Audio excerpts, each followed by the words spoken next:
Okay, we are live. Okay, hold on.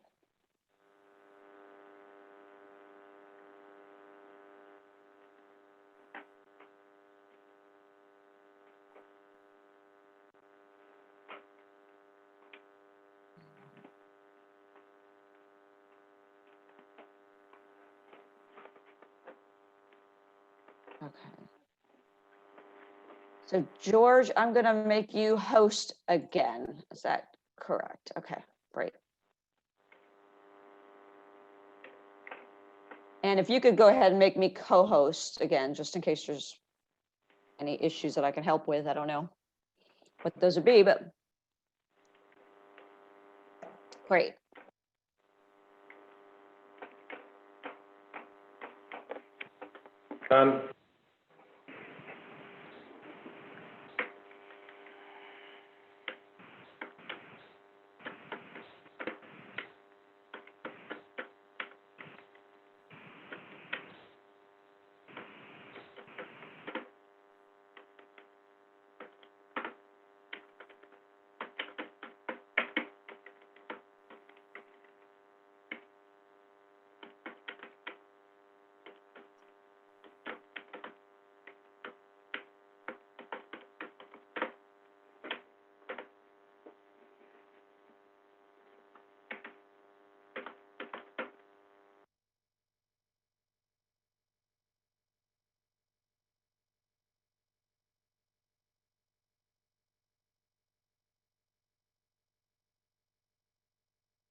Hello. Hey, it's Rick. Can you hear me? Good morning. Yes, we can hear you. Yeah, I got muted for a minute, it seemed like.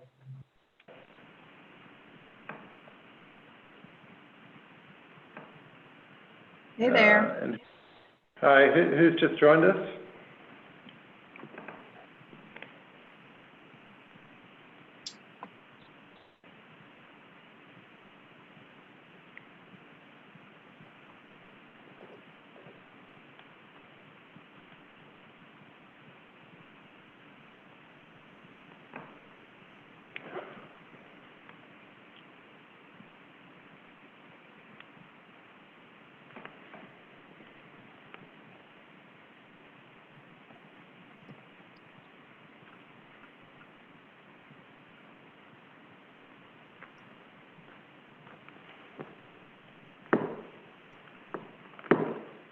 Hello. Hello. Can you hear me?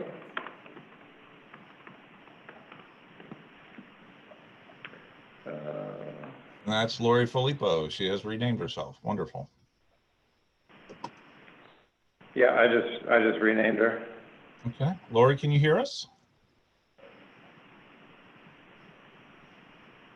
Lori, you're muted. You may need to unmute in the lower left-hand corner of your screen.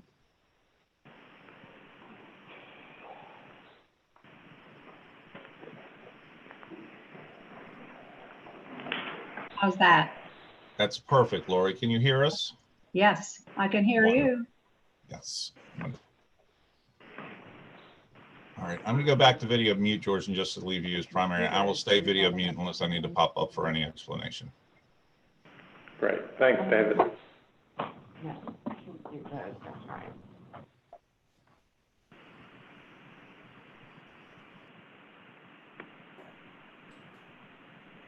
Good morning, Laura. Good morning.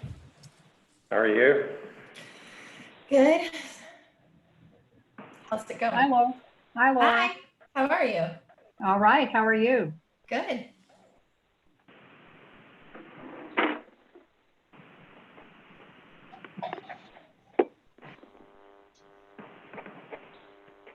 George, can you hear us? This is Cecily. Yes, I can hear you, Cecily, thanks. Okay.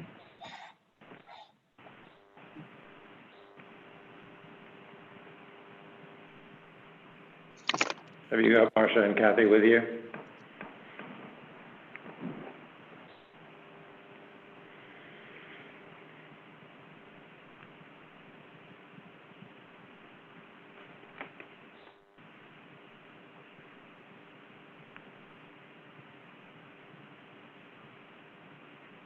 George, did you send out another set of meeting minutes that I didn't catch yesterday?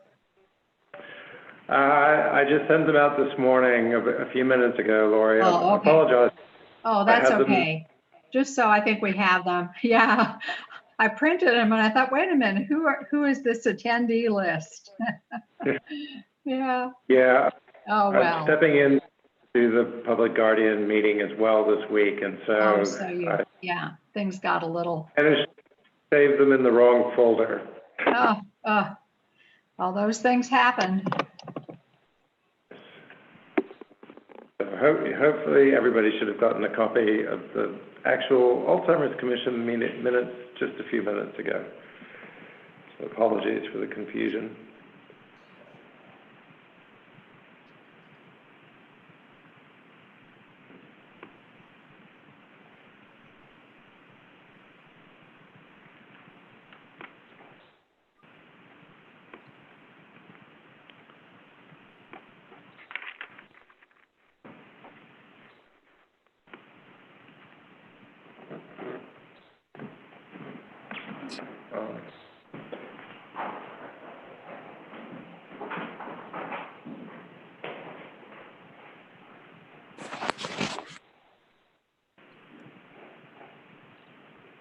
No, I gave my glasses. Oh, I do know.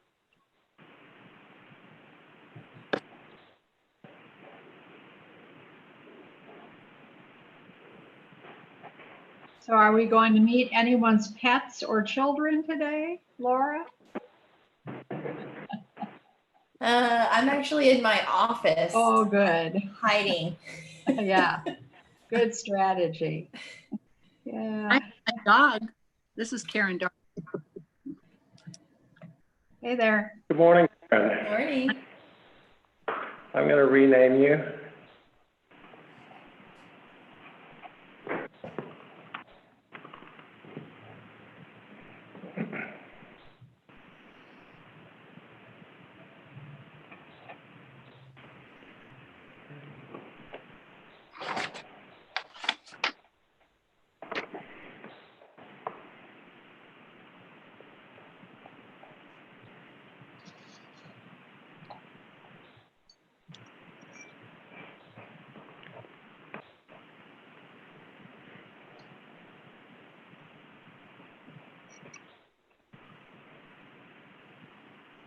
So George, any word yet on when you'll all be going back to the office, or is that going to be never, never, he's saying? No, I'm not saying never. I'm just saying I haven't received any word yet. Yeah, I would imagine it will be a slow return, but I'm not sure. sure. A few key people over a long period of time, huh? Yeah, so some people have been going into the office, and we're fortunate in that we're not, most people aren't in an open plan situation. Right. Yeah, you have your own space with a door on it even. Yeah, but safety first, so. Right.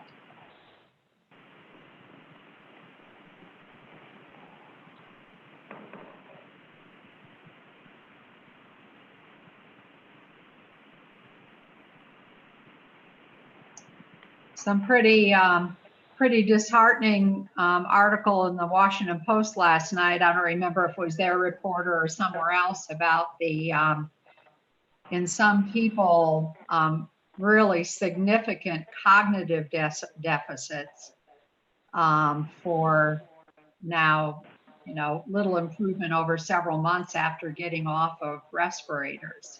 Did you read about that? Oh, dear. Yeah, yeah. Um,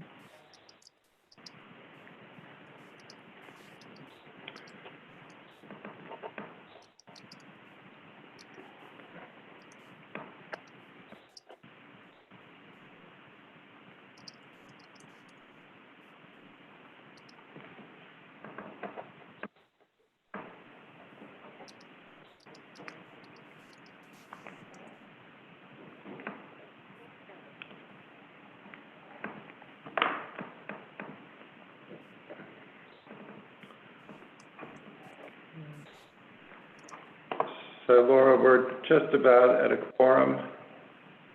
Okay. Are we just waiting on one? I think we might be there.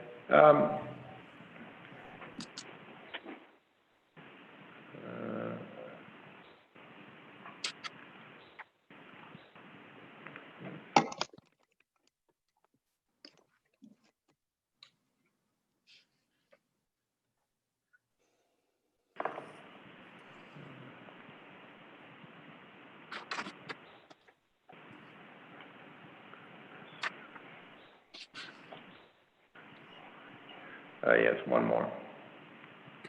Okay.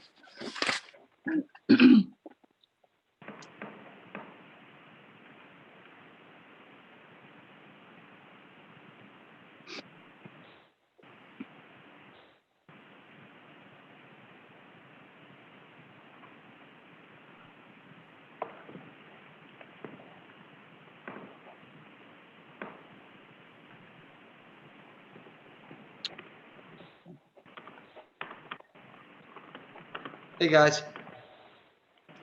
Morning. Trying Hi, to get is my that video. Chris?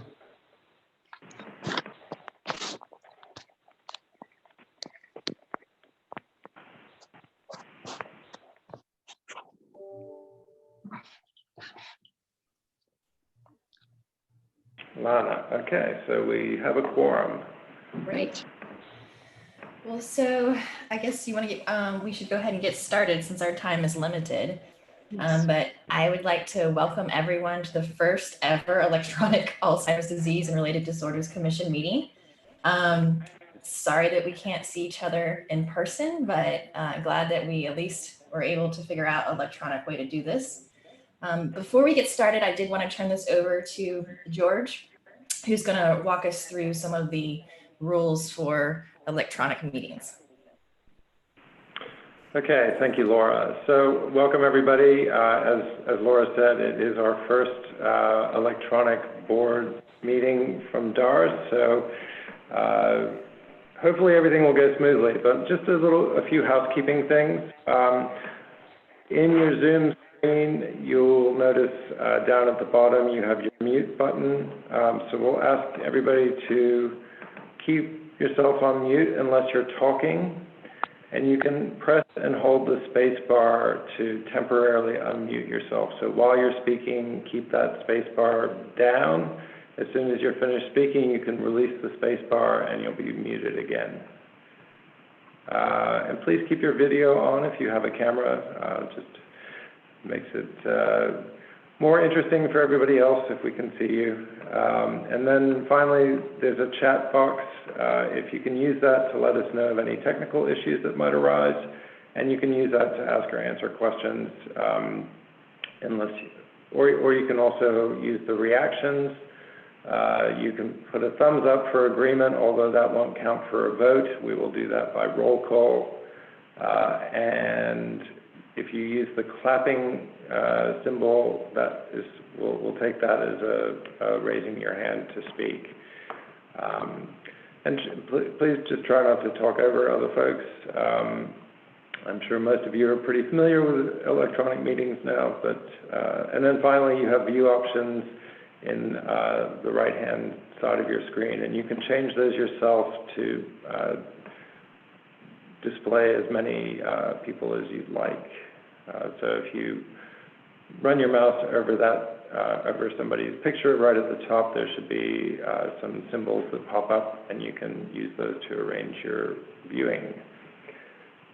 I will say also that we will be, we're live streaming this to Facebook, and if for some reason that link falls out, we'll have to stop the meeting temporarily and then resume it. So just letting you know, we have some technical folks on helping us today, and they will let us know if that falls out. So if anybody have any questions about the nuts and bolts of this?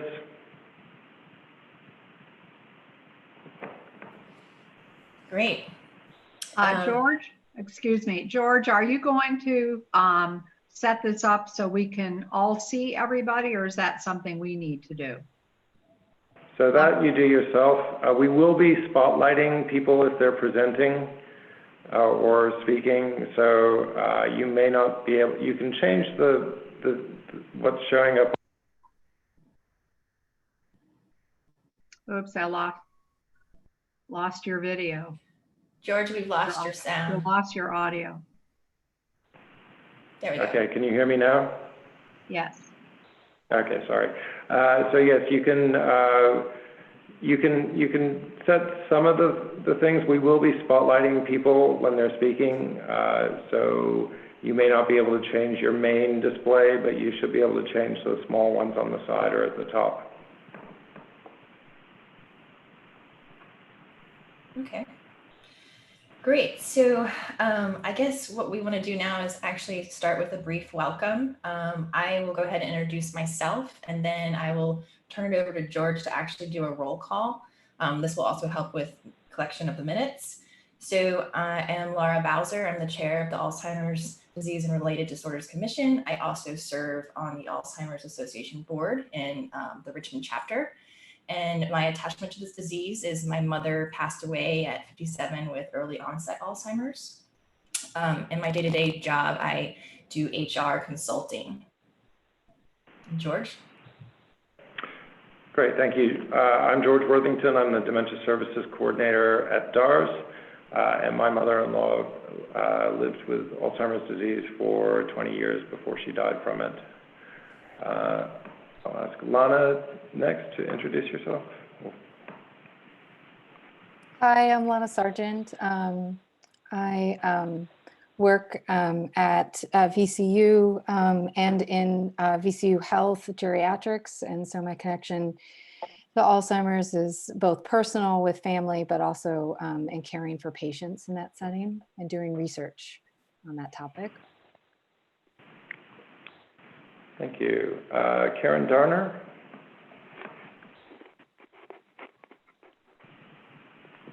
I'm Karen Garner, and I was a speech pathologist in public schools for 35 years and retired, and then went to Arkansas to where my parents had retired. My mother was having lots of difficulty. We weren't sure what it was, and eventually the diagnosis was vascular dementia. She passed away in about 7 years ago, and since then my brother, who is younger than I, was diagnosed with dementia, and he actually passed away a month ago from the coronavirus in a nursing home or a memory care place in Denver. And I've been on the commission for a little over a year now. I'm so sorry to hear that, Karen. Very sorry. Well, thank you very much. I think the thing that I want to perhaps bring up right now quickly is that he passed away without any of us being there. And that was the hardest part of the whole thing. And I think we found that comments from people, no matter whether they were in a hospital or in some kind of other facility, not being able to be with them was, and they, from their perspective, those who knew it, were alone essentially when they passed away. So that's very hard. I'm so sorry. Thank you. So sorry. Chris DeSimone. Karen, sorry for your loss, and in particular the manner in which it took place. My name is Chris DeSimone. I'm an estate planning and elder law attorney, and deal with older adults in our community. And for the last 25 years, untold number of clients that had various forms of dementia. I'm in Southwest Virginia.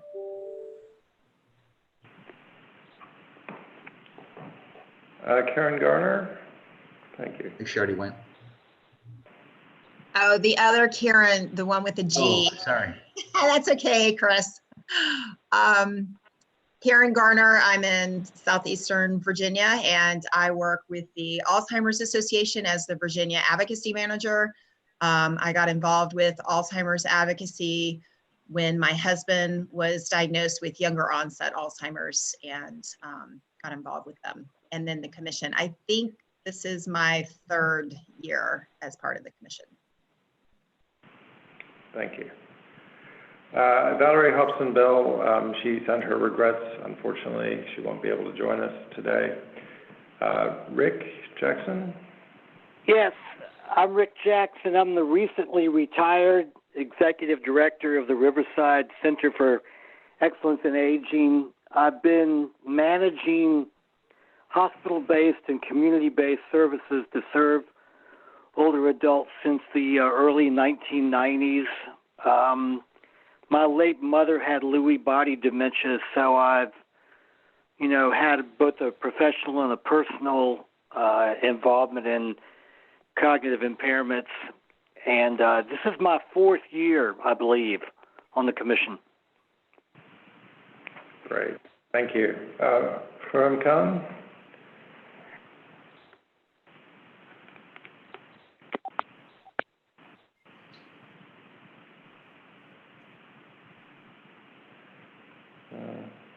Unfortunately, we can't hear you, although you're definitely not muted.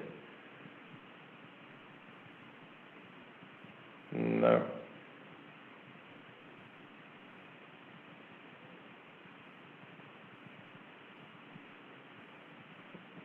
No.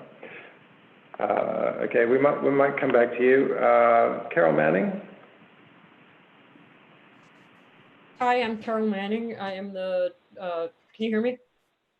Yes. Okay. I am the director of the Memory Disorders Clinic at UVA. I also had 2 grandparents with dementia. I have, Karen, I'm sorry for your loss. I have been working recently with caregivers of loved ones with dementia who they cannot see because they're in facilities, and that is really frustrating to them, and also with caregivers who unfortunately have had loved ones in facilities die from COVID who they were not able to be with. And so I think that is currently an issue that a lot of people are struggling with. Yes, yes. Thank you, Carol. Lori Filippo? Hi, everybody. Both of my parents died of dementia. My dad, multi-infarct or vascular, and my mother with, I guess, a pretty classic, slowly progressive, healthy as can be health-wise until the end of her dementia. And so I've just had my 2nd retirement from Circle Center Adult Day Services right before, I guess, our last meeting. Worked there for 35 years, serving a dementia population for the most part.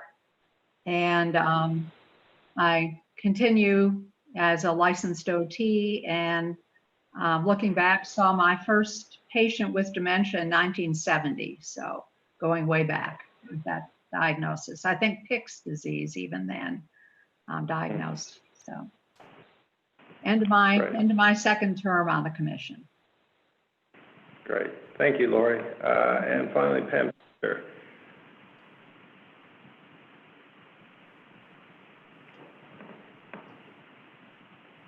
Pam? I'm sorry, you cut out. I didn't know you wanted me. So I'm Pam Teester. I'm the director of the Center for Gerontology at Virginia Tech. I've done a lot of research on elder mistreatment and on surrogate decision-making for decades now. And I'm also working on a degree in bioethics. And so I'm hoping to bring that to light. As we speak, on the other side of my screen, I'm working on an editorial, Chris, for the Roanoke Times on rights of older people in the pandemic. I also want to say that I'm sorry for the loss of the resident in a COVID situation where people are alone and pressing hands up against glass. Yes. Great. Thank you, Pam. Carter Harrison. Thank you. I'm Carter Harrison. I'm the Director of Policy for the Alzheimer Association, responsibilities for here in Virginia. Thank you. Great, thank you. Thank you. Marcia Dubois.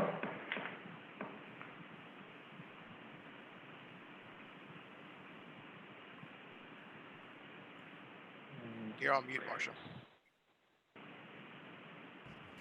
I'm Marcia Dubois. I'm Deputy Commissioner for the Division for Community Living here at DARS.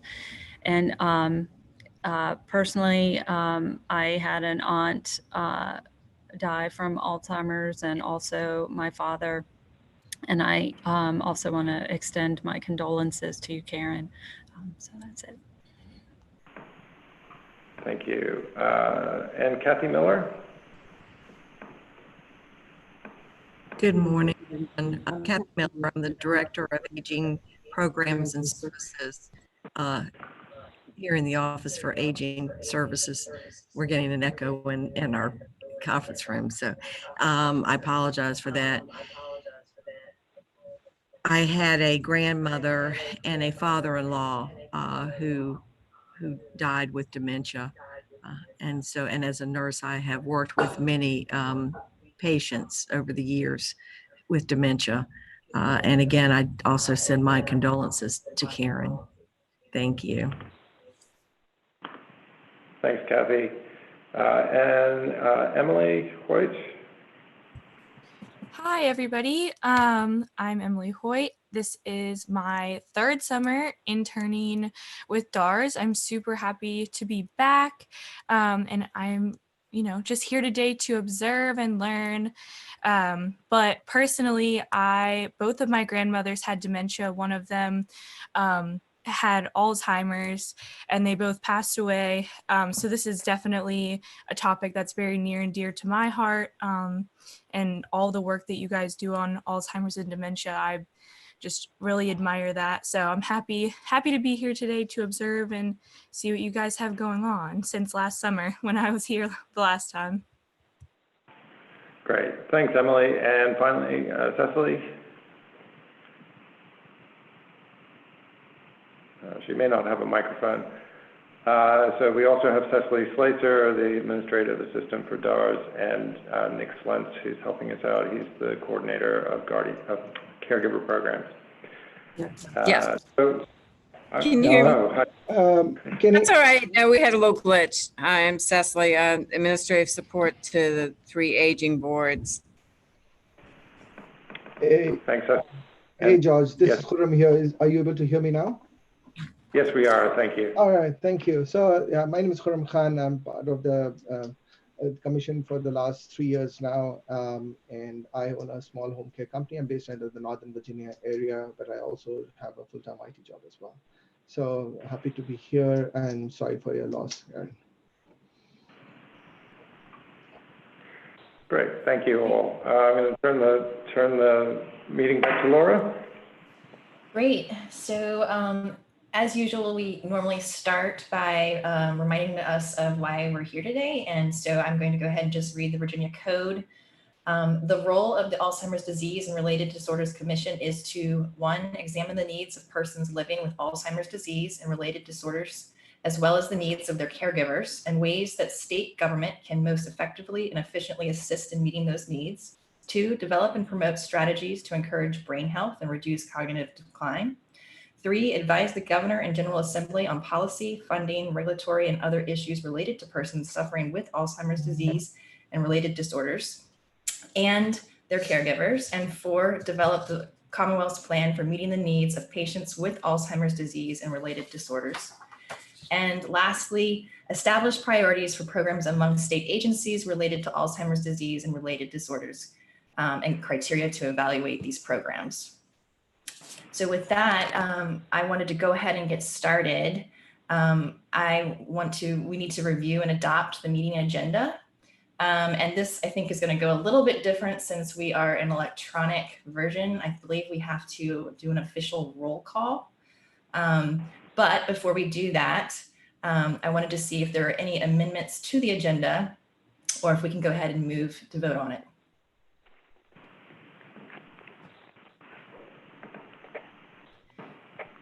If there are no amendments, then I will go ahead and we will start the roll call. Great. I'm just going to do it alphabetically. So Laura Bowser. Yes. Karen Darner. Yes. Chris DeSimone. Yes. Karen Garner. Here. Rick Jackson. Yes. Khurram Khan. Yes. Carol Manning. Yes. Lori Filippo. Yes. Lana Sargent. Yes. And Pam Teester.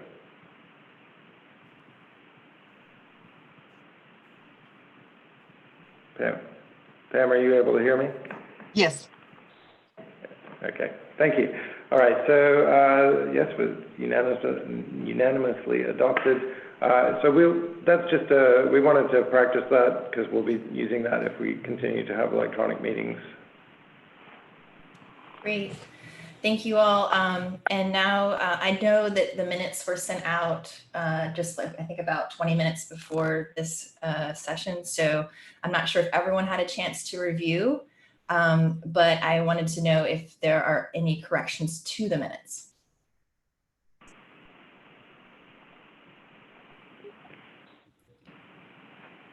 And if no, then I will go ahead and move the minutes are adopted as presented.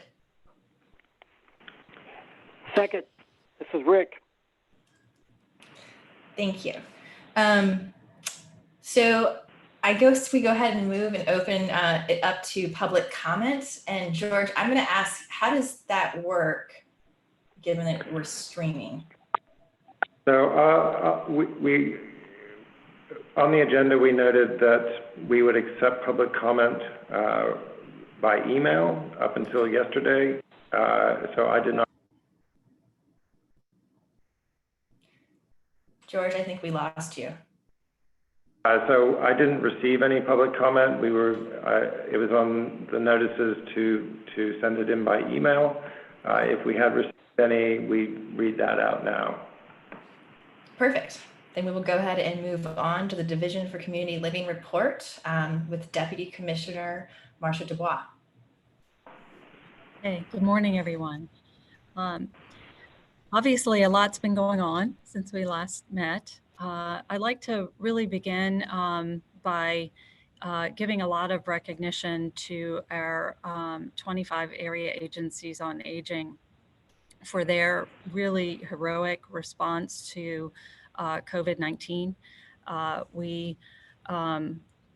They were able to almost immediately close down their congregate sites and redeploy all of their efforts to getting home delivered meals out to older Virginians who were the most vulnerable through this pandemic right away. And this was before any of the federal funding relief efforts were passed. We collected a series of stories. Both DARS did that, and then later V4A compiled stories as well of just some amazing efforts that each of the local area agencies on aging did to really try to address a lot of the social isolation that was going on and just creatively reach out to people in a way that kept individuals safe, but also really managed to connect with people in their homes and make sure that they weren't isolated and yet their needs were met. And these stories are really compelling, and we can make sure that George gets those and he can send them out to you rather than me trying to relay them to you now.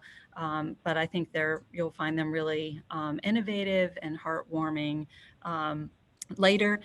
We did first, the area agencies on aging received 5.5 million in Families First Coronavirus Relief Act funding, which sounds like a lot, but this was all really targeted to meals and nutrition. And we were able to get that out to them very quickly. And that has been put to really good use in making sure that people are able to get meals in their homes and do that safely. Following that, they received 18 million in what's called CARES Act funding. And this was for not only meals, but also for what we call Title B services, as well as some Title VII services for ombuds programs. So this included home delivered meals, some family caregiver services, and so this really helped in a lot of different ways. It helped people connect in getting some services. We even had some services like group things happening over Zoom, and really people connecting with individuals in a lot of different formats, and some services restarting, even some in-home services going on throughout this time as well. So did want to just give them a shout out and mention that services have continued throughout this pandemic, that the AAAs have been out there on the front lines this whole time, and that PPE, getting things like PPE has been a struggle, but they've continued to be out there. The No Wrong Door program has also received some CARES Act funding to do rapid assessment efforts, also to work on things like assistive technology to make sure that in areas where there isn't broadband or people don't have access to technology, that they can be connected to that technology, and also that that capacity to respond to the pandemic is addressed as well. So the No Wrong Door program will be working on expanding access in those ways. Didn't want to let this call go by without mentioning that that the governor did recognize Older Virginians Month, and there was a proclamation for that, as well as Elder Abuse Prevention Month. Both of those, of course, were in May. And finally, throughout all of this, we did on March 25th, the president signed the Older Americans Act reauthorization. And so that is a really big deal. There were changes and improvements for caregivers and much more. While because of COVID and all that was going on with that, regulations for the Older Americans Act reauthorization have not been promulgated with the speed that it normally would be. So we're awaiting some of that, and we'll get that out to you as soon as we receive that. Another piece of exciting news that we have is that I believe last year you all were made aware that that Virginia now has 7 nationally recognized Native American tribes. And what we just occurred in April is that one of those tribes received what's called Title VI funding from the Older Americans Act. So Virginia, for the first time, has a Native American tribe that has Title VI funding. So we're super excited about that. What that means is that area agencies on aging that had the same service area as the Chickahominy tribe will be coordinating services with them. And we do actually have 3 AAAs that have overlapping service areas. So this is a really exciting opportunity for some collaboration and coordination. And so we look forward to learning more from the tribe and working with them. And I think I'm just going to leave it for there for the updates. Be happy to take any questions from anyone.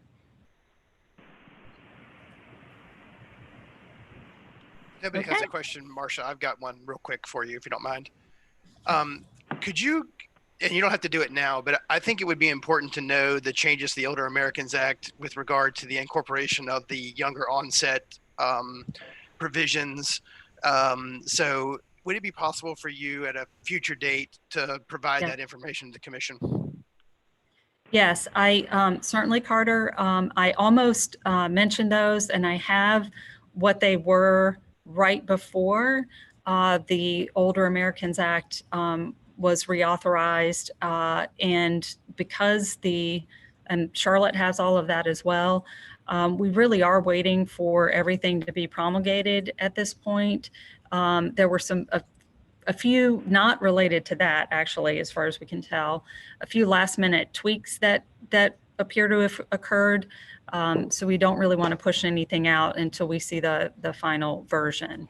So our policy and legislative division is really watching that carefully on the federal level, and we will get out a briefing on that as soon as it comes out. And we do expect it soon. We've seen them publishing some changes. So we do expect that to be coming out in the coming weeks. So thank you for that question, Cart. Marcia, I just have one other comment or question. Can you talk a little bit about how APS and ombudsman are functioning during the COVID-19 stuff? Just a little brief summary, perhaps. I think the commission should, probably would have an interest in knowing that. I can talk a little bit about that. That is not our division's purview. They function a little bit differently. In general, nursing facilities have shut down to outside visitors. However, both APS and ombuds have a right to go into nursing facilities. So there's been a little bit of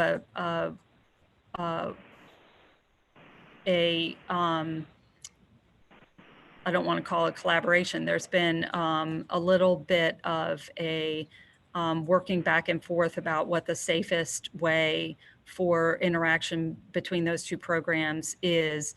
APS is still doing their work, and Ombudsman has still been doing their work throughout this process, but it has certainly looked a little different. And I know that the Ombuds program has received some funding under the CARES Act, and some of that funding has been targeted to be used for technology that can address some of the barriers to getting past communication in the era of COVID-19. Shoot. Just to capitalize on that and what you said, Carter. So at Virginia Tech, we just started it yesterday, as a matter of fact, but we're interviewing the at least 9 state APS directors, particularly of the hotspot states, to understand the effect of COVID on their practices. So we'll know some of that issue nationally. And I know one of the questions in there is a little bit about what the Ombudsman is doing. And thank you for that. And Pam, and I know that our APS division knows that the numbers have gone down, and they know that that's a concern that people aren't reporting because they're not seeing, they're not in a position where they can see, and that's definitely a concern.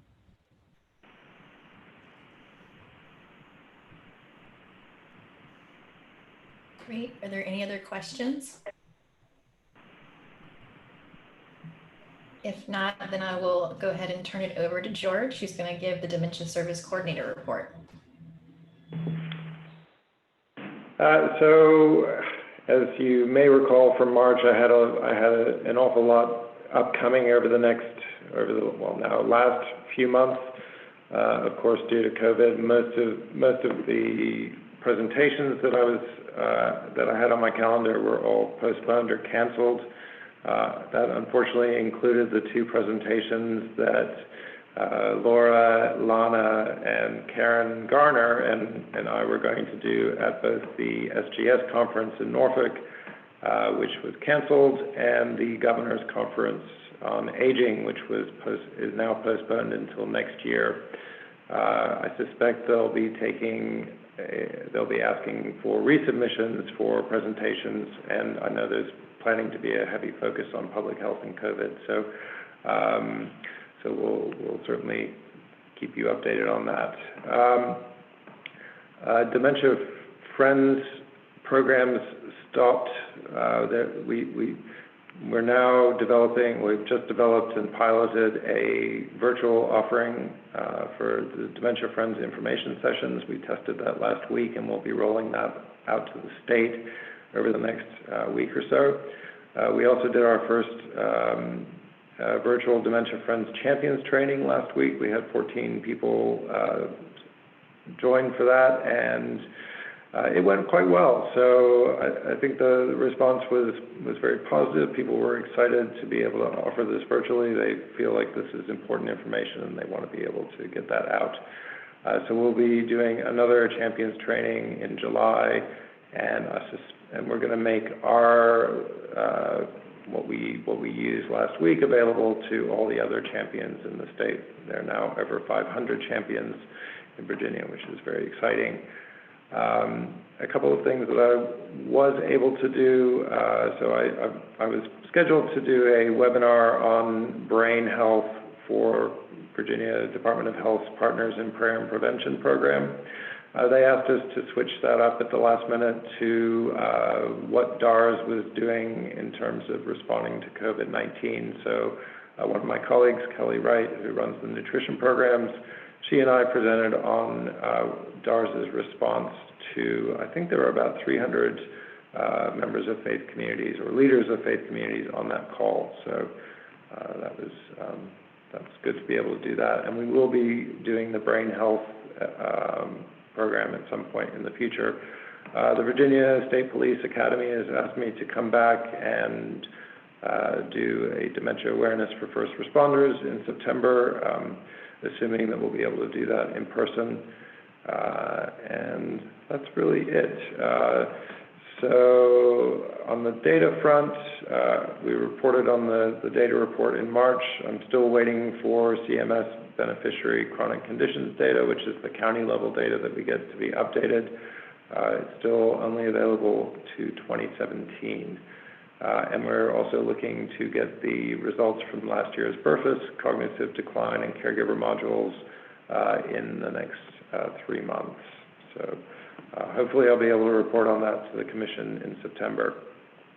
In terms of collaborations and partnerships, many groups migrated online. Some have yet to make that move. So the Virginia Caregiver Coalition was already largely online, so that does continued as normal. The Brain Injury Council's meeting in April was canceled. The Geriatric Mental Health Partnership meeting in April was canceled. We were going to do a Dementia Friends Champions training during that. We're looking hopefully to do an online meeting in July when we'll be offering that Champions training.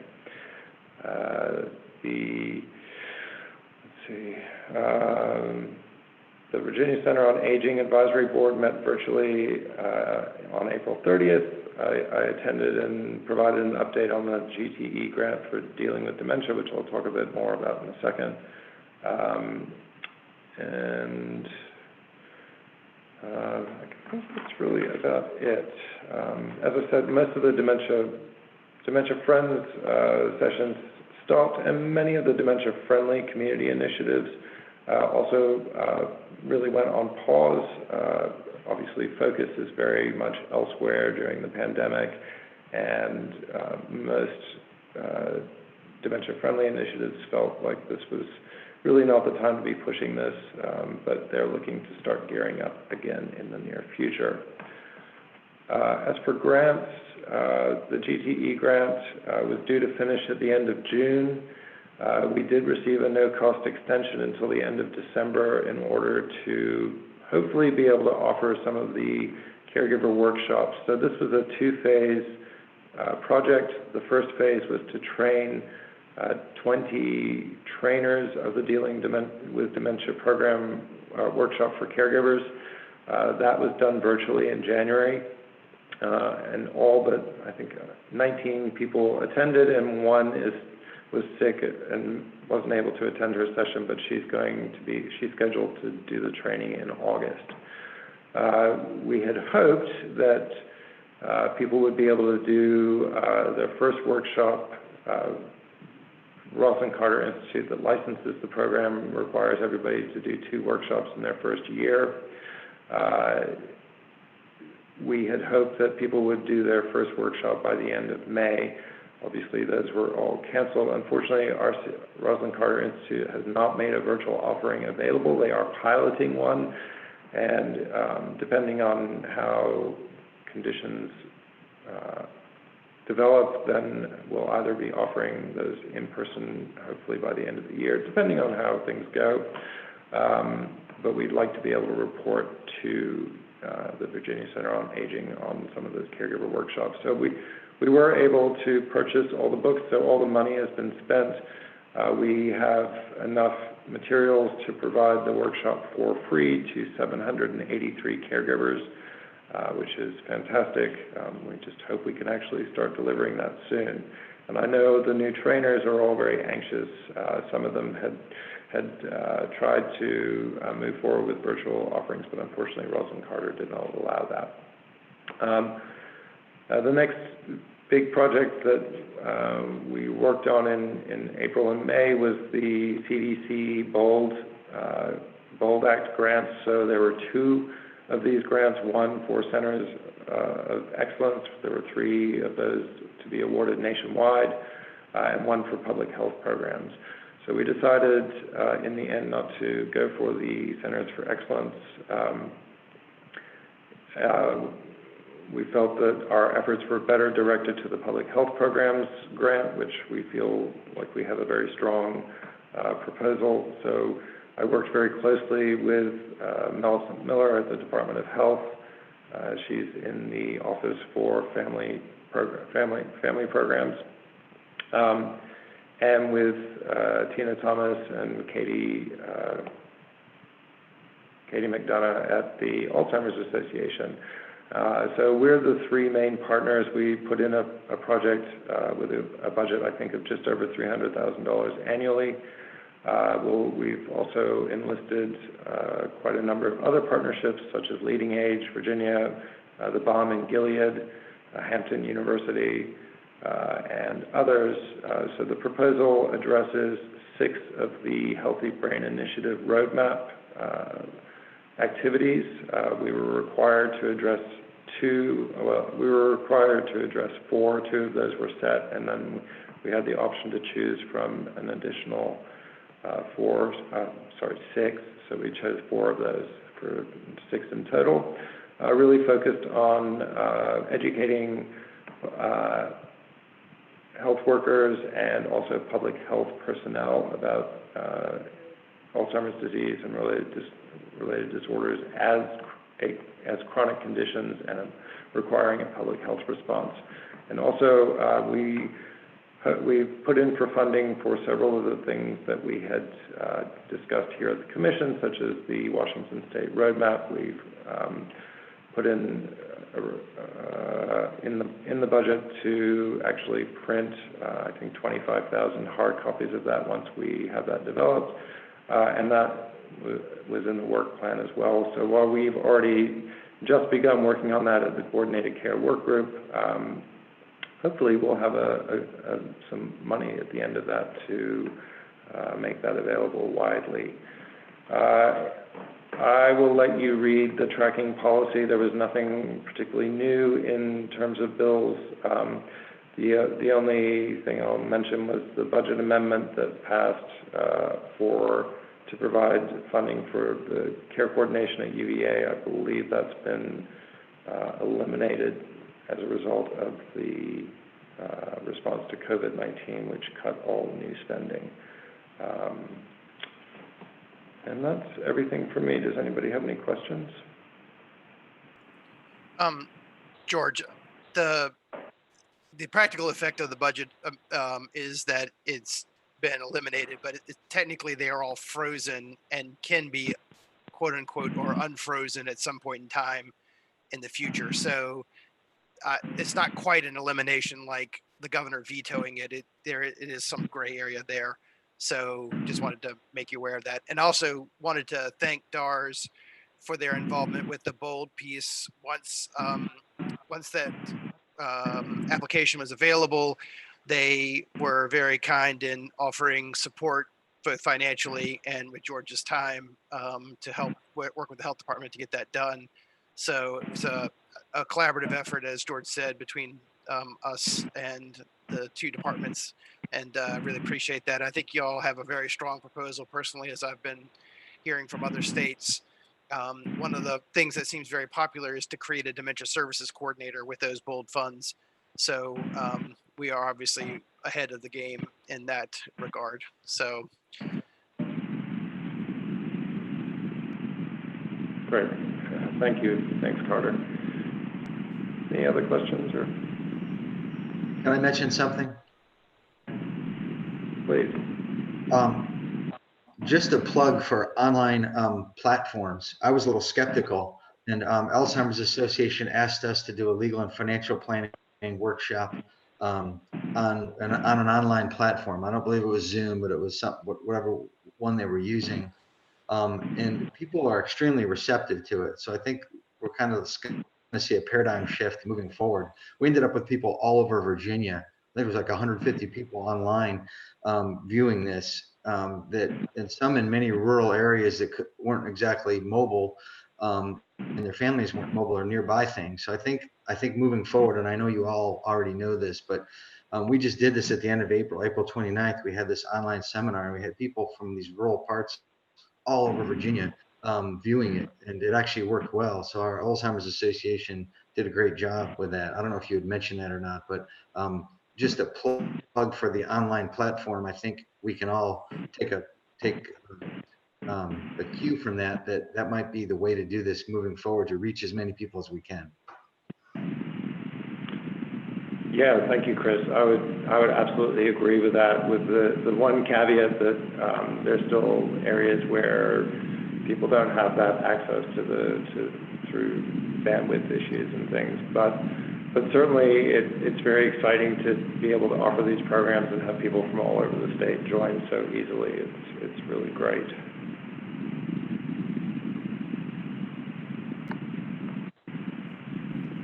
Great, thank you all so much. I'm going to go ahead and I guess we'll move on to the work group update. So I'll let George explain, but as many of you know, after our last commission meeting, the coordinated care work group met, and then basically the next week COVID went crazy, so we haven't been able to meet. And it took the government quite some time to figure out the best electronic form and means for our commission meetings. So we're actually the first, I believe, digital meeting, and I don't believe any of our work groups have had a chance to meet. But George, I'll let you speak to maybe a plan for moving forward. Sure, thanks, Laura. So that's absolutely right. There was the prior to the governor's budget amendment that allowed us to move forward to do regular business in an electronic setting. Under a state of emergency, boards were allowed to meet electronically only if their work was vital to that state of emergency. So we didn't meet that requirement, but the budget amendment allowed boards and commissions and other public bodies to meet electronically to continue their normal business. So that is permissible as long as the state of emergency is declared, and that was recently extended indefinitely. So my plan is, now that we do have the technology set up, we had our first test run last week, and this is the first live meeting from DARS boards and commissions. We have another one on Thursday, but I think we want to take advantage of this opportunity to get work group meetings in. As you know, one of the issues in the past has been difficulties assembling a quorum. So that will be much easier on an electronic platform. And I'd like to see all the work groups meet over the next 3 months before the next commission meeting in September. I think the most pressing one is the legislative committee, which typically meets early before this June meeting in order to develop a platform for our annual report, which is due in October. Carter, if you wouldn't mind just speaking to why we're going to look at pushing that legislative committee back towards maybe just before the September meeting. Yes. So part of the reason is because I'm not sure how the General Assembly is going to function for this coming year. There's a proposed special session, which has been proposed a couple of different times in different forms. Currently, they're discussing the possibility of August for a special session.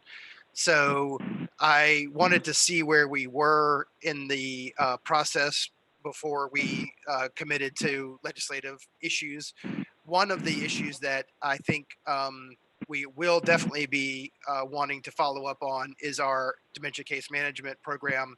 So we want to follow up on that in August, and if not then, we'll follow up on it at the next General Assembly.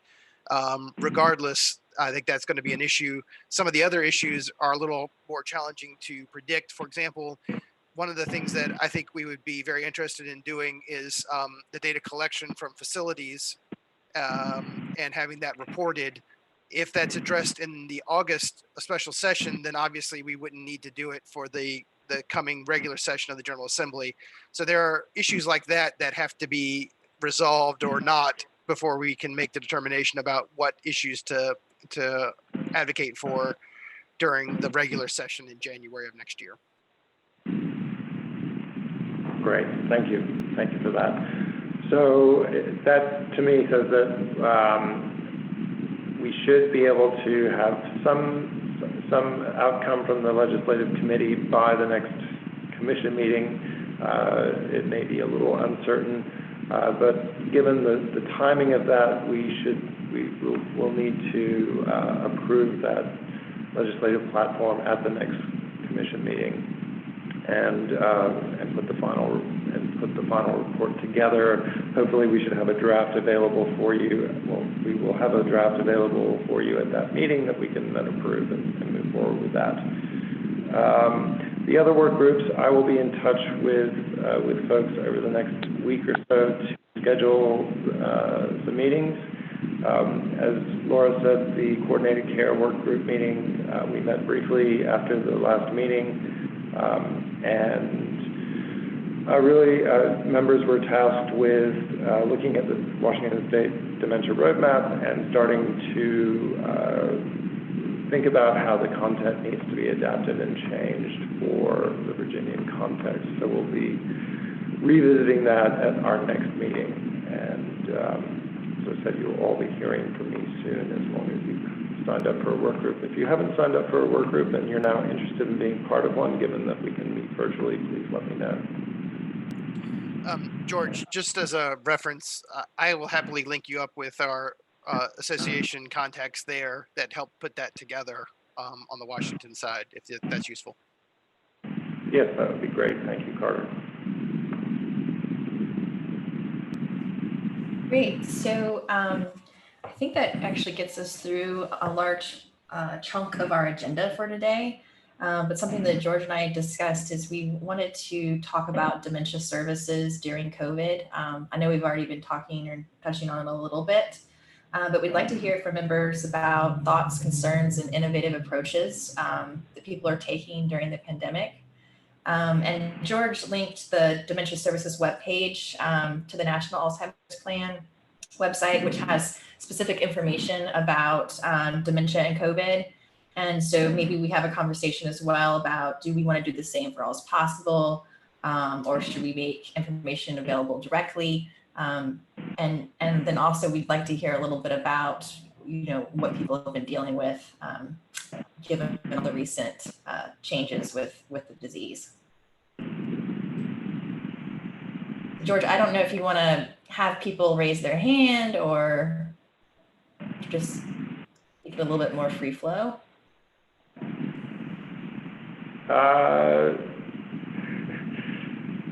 Why don't we try free flow and see how that goes? Okay.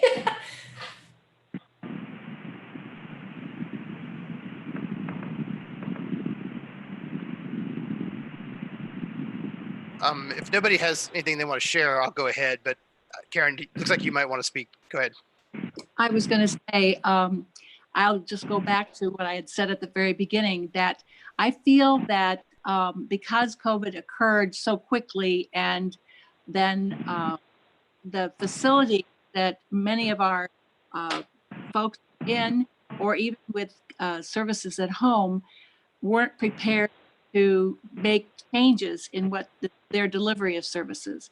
And so when you end up with those who are care in particular, not able to determine anything other than there will be no visitors, period. That was the safest way to handle the problem. But now, or eventually, when we are at a point where people can come together, I think they can design programs that will allow for some visitation, and that hospitals will be doing well, because they realized what an incredible it was to exclude family members and from visiting. And I have a number of friends who spouses hospitalized for cardiac problems, and because of no, it really made it a much difficult hospitalization than ordinarily. And then when you throw in the additional challenges with dementia care, bringing people together, I think, is one of the best ideas to try to figure out an alternative for some people, and then figure out also, because the hospitals and the nursing homes or facilities really understood about eventually understood about the loss of dignity in life and death when you don't have family members present and involved with their patients. I think that's an area that's grown, magnified over the few weeks, where people are finally talking about it because of the numbers and what people lost as a result of not having contact with their friends. We need, that's all I say. So.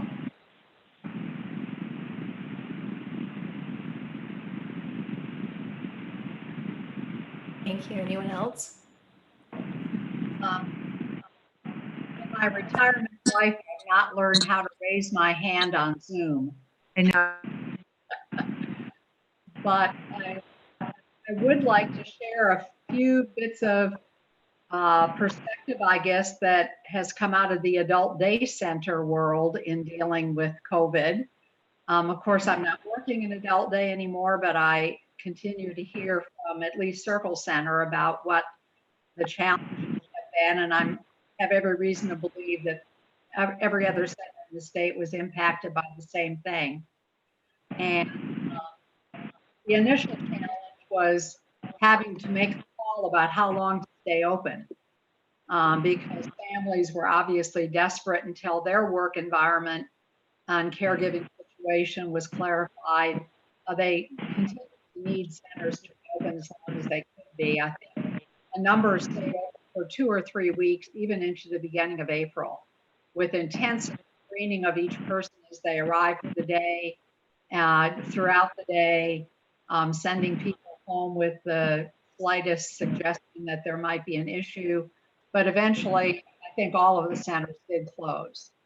And eventually did, for those people who were Medicaid funded to be an adult day, did receive some kind of relatively modest maintenance payment because the centers still incurred all the capital expense of keeping their facilities open with no income.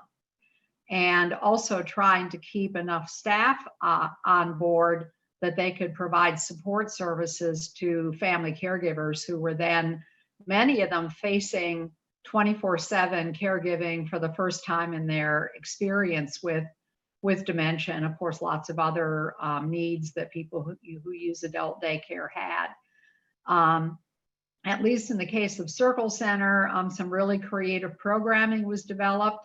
Luckily, the center had 5 university interns on board who needed to finish their placements, and came in and continued to work with the staff who reported to develop programming, lots of web support groups. And then as families became more familiar with Zoom, a fair amount of creative programming involving families where there were children in the household, doing intergenerational things that other families could join in on, and also a lot of social work interventions with families by phone, and a system of checking in with every family every week, and in some cases, some families every day, nursing guidance for people who weren't used to dealing with providing various aspects of care. So now I think some centers are at the point of trying to decide when and if and how they'll reopen. And last I knew, the plan was for maximal social distancing, even to the point of having one participant per room. In the case of Circle Center, there are 15 or so program areas, and starting with people who required less service to work through the logistics of that.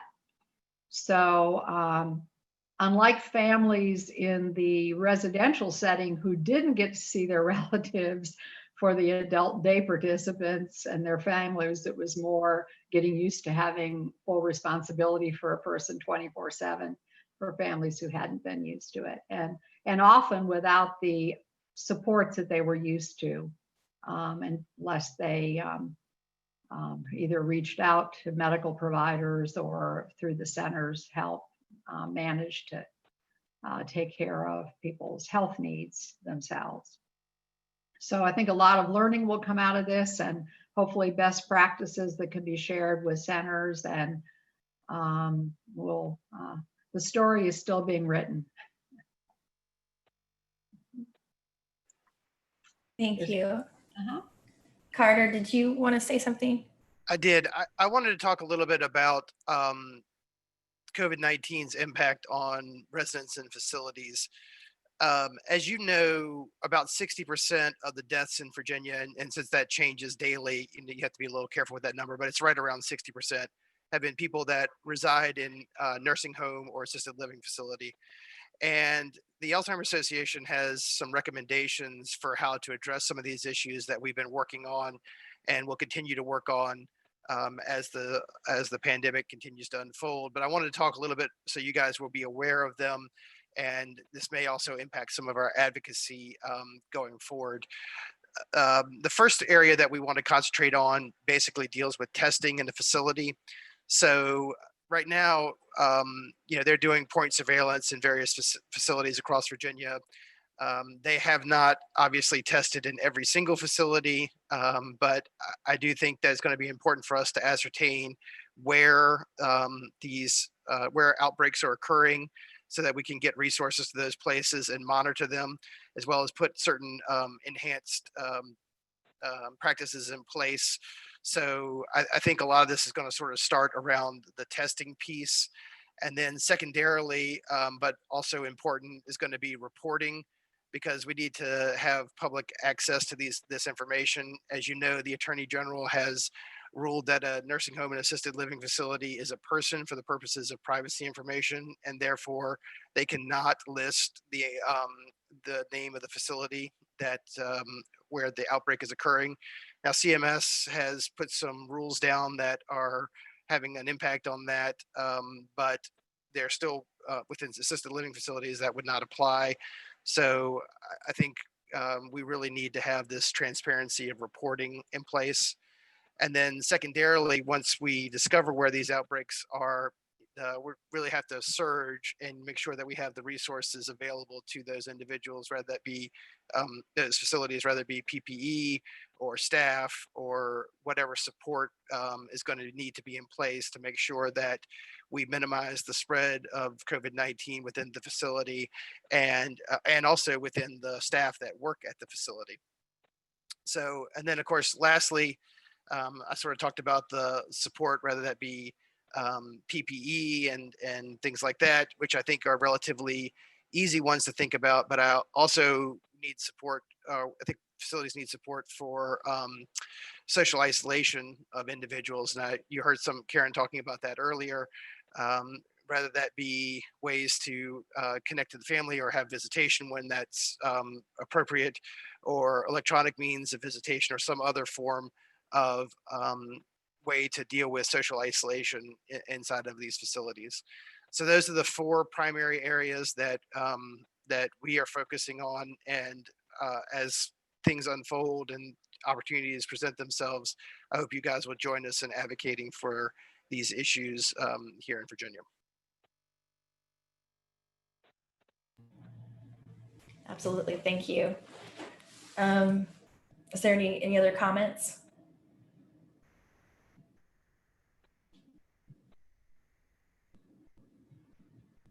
No? Okay. Did Kathy Miller want to talk about aging services generally, George? I know they were having some tech feedback issues.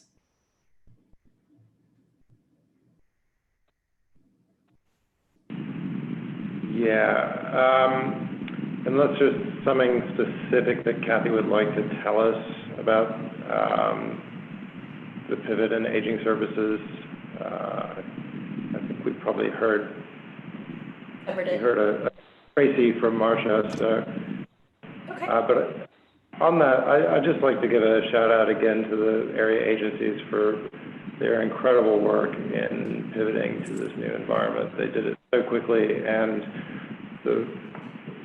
the ability to reach people virtually and making sure that the services were delivered without interruption as much as possible was just extraordinary. And I think a couple of other people have mentioned, I think we can certainly benefit from what we're learning about delivering virtual services, and there's lots of opportunities there going forward. I know we're all looking forward to being able to meet up with folks again. There's certainly this is driven home the importance of things.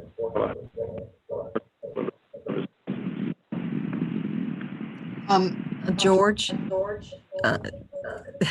the only thing that I would add is that we had the discussion about the long-term care facilities, and that's also been an issue for our public guardians. And so we are trying to deal with, again, trying to make virtual visits with clients who are located in facilities.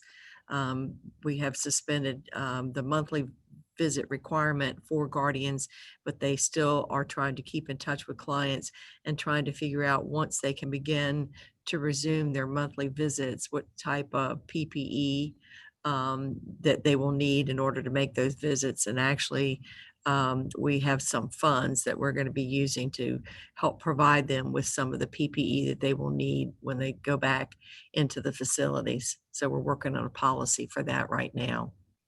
And again, I will add on to our thanks to the area agencies on aging, because they have done some really creative and innovative things to provide services and to keep people, keep in touch with people, deliveries of not only groceries, but other consumable supplies, providing cell phones. We even have one AAA that used their CARES Act funding to provide hotel rooms for people who were at high risk, who were homeless. So they really have done a tremendous job. I'd like to give an example of that from down here where where Chris and I are early on in for the AAAs, early on in where we were just reeling from trying to understand the ramifications of what this lockdown was going to be. I pushed out, like the rest of you, I'm sure, like everybody that I can see on these little boxes, we weren't going to have a meeting. Oh, surprise. But the next message that came was from a geriatrician here in the Roanoke Valley to tell me, could I find the names and numbers of every facility in the catchment area of Carilion so that we could find surrogate decision makers for people. And just let me tell you that my heart just hurt because something visceral was inside me wondering what that meant. And that went everywhere from every nursing facility, every assisted living facility, housing where older people were. And so I reached out to the people I used to work for, which would be the League of Older Americans Area Agency on Aging and the New River Valley Area Agency on Aging. The original message I sent probably was 8:30 in the morning.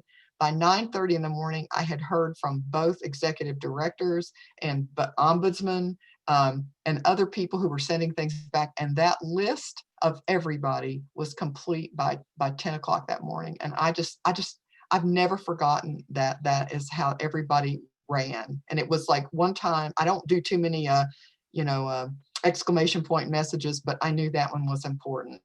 And we even got a list, we got some people who volunteered to be surrogate decision makers for nobody because of how the law is on that. One more thing, and then I'll drop the mic and walk off, is that we're going to have a monthly webinar series. And the first one will be on Tuesday, the 23rd. And I think Martina James will push out some stuff on that as soon as that's nailed down. But guest speaker will be our fabulous Dick Lindsay, Joni Latimer, and we're working on somebody from the governor's office. And I can't find that message about who that was. And I am moderating only because I opened my mouth because I'd been to a think and drink the night before the meeting. And what said that I thought it should be real conversational. So there you go. But anyway, I think she'll pump out some, and we'll have a monthly webinar series that'll be real conversational, not your PowerPoint and a person in a box, because we're learning to do it better. Thank you. We look forward to getting information on that. Yeah, Pam, if you can send me the information or just make sure that I get it, I can send it out to everybody on the commission. Okay. If there are no other comments on COVID and dementia services, I did, before going into future meeting dates and new business, I wanted to give a shout out and just a huge thank you to Vivian Bagby and Valerie Hobson-Bell. They're rotating off the commission, but they both served 8 years and they're going to be greatly missed. So I just wanted to thank them for their service. And if you have a chance to just send them an email thanking them, that would be wonderful. Okay, so future meeting dates.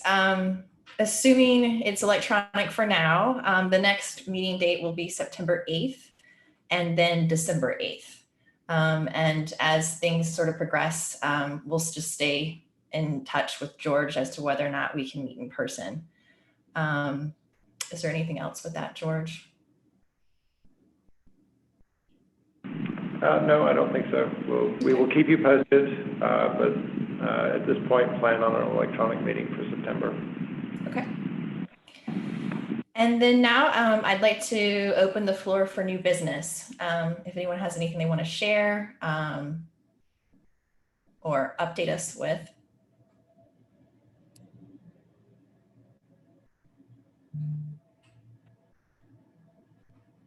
Going once. Going twice. Okay. Well then, if there's no other comments or new business, then I guess this meeting is adjourned. Please stay safe and wash your hands, and George will be in touch with new meeting updates and hopefully committee work groups information. Thank you. Thanks, everybody. Thanks, Laura. Thank you. Good to see you. Bye-bye. Good to see you. Bye. Bye. Thank you, Laura. Thank you. Hey, George, it's David, the Zoom operator. Can you stick around after everybody drops off? I just want to give you a little bit of information on what I discovered during the meeting. Sure. Great.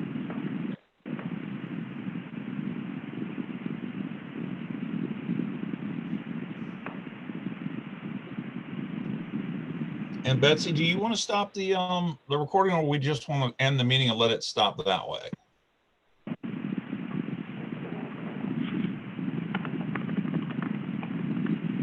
Or not the recording, the stream. Okay. You want to? The stream is what I meant. Yes. George will have to unmute, end the live meeting. He's host. Right? Okay. George, you want to do that?